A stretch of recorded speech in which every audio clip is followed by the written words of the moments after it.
So let's talk about your research with anxiety in dogs.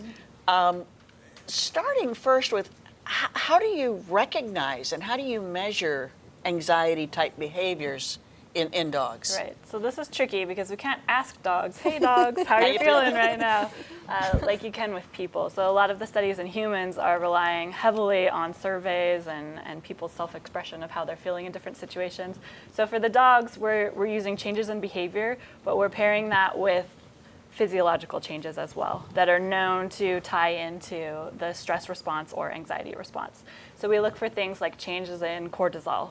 But as many of you might know, cortisol is just a hormone that goes up with arousal, and that can happen with both positive excitement and with stress. So we pair that then with cardiac activity. So we can look at things like heart rate, which also fluctuates with excitement, so it can go up when you're excited or stressed. But then more specifically, we can look at heart rate variability, which is actually the distance between your heartbeats. So if you're in a very positive, relaxed, neutral state, like hopefully most of you are right now listening to us, you should have a lot of variability going on where your heartbeats, the milliseconds between your heartbeats will be fluctuating a lot. That means you're really behaviorally flexible to handle whatever challenges come your way.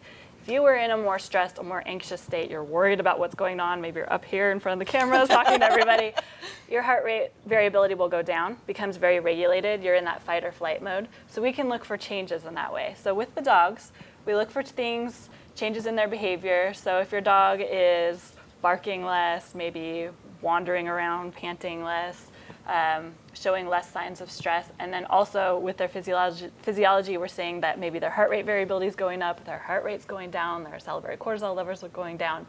We pair all these things together to paint a complete holistic picture that both from a behavioral perspective and a physiological perspective, we're seeing dogs come into a more calm state. So we're equating that with a less anxious state.